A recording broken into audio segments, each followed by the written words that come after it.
Today is VE Day, but let us not forget that this was not the end of the Second World War. The war in the Far East, where my father was, continued into August. VE Day, my mother once told me she remembered it because whereas a lot of other people, yes, went out partying, she went to church. She thought that was a more appropriate thing to do. There are comparisons between VE Day and where we are at the moment. Where we are at the moment, here in St Margaret Street,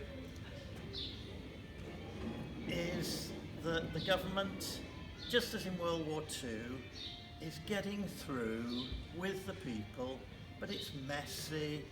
We get kind of problems, we have disasters, and I think that was the story of Britain from 1939 to about 1943-44. Disasters at sea, HMS Royal Oak, British battleship in Scarflow in the Orkneys, sunk by U-boat. The line of Lucania, sunk by U-boat. The aircraft carrier Courageous, sunk by U-boat. The beginning of the war was bad. 1940 would be a little better.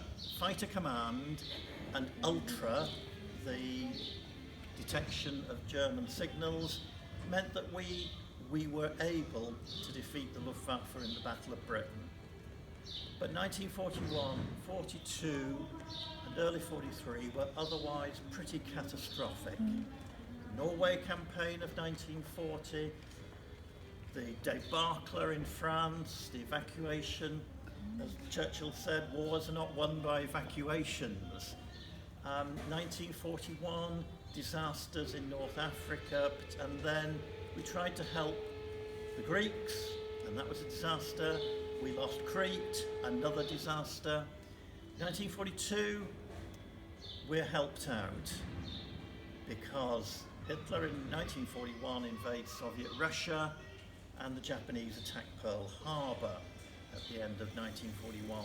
So we are in a much better position. But not just us. We are helped and bailed out in 1940, from 1942 onwards, by the Soviet Union, who did most of the, what you might call the heavy lifting, the army, the Red Armies, and by increasingly American reinforcements and supplies. They provided the tools to do the job. So from 1943, 44, 45, what were we doing that was not alongside one of our allies? War at sea, going not badly because of the ultra information. So the U-boats were being outmaneuvered and gradually defeated. Aerial bombing, I'm not sure. Daylight bombing by the Americans was more precise. The RAF's nighttime bombing, apart from the precision of 617 Squadron, Dambusters, the Tirpitz, was very costly in lives.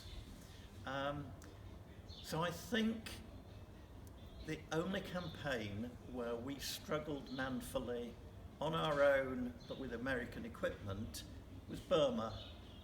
So the Burma campaign, 44 into 1945 and continuing beyond VE Day, was a British success. But it cost a lot of lives. And after the First World War, we were reluctant, I think, to commit a lot of lives. But Stalin was prepared to commit a lot of lives. And most of the German army was defeated on the Eastern Front rather than on the Western Front or in the Mediterranean. After the war still continued. We still had rationing until 1954. So another 9 years of austerity. The Labour government did the right thing, I think, by nationalising heavy industries, by creating the NHS, and by, what's the last thing I was going to mention?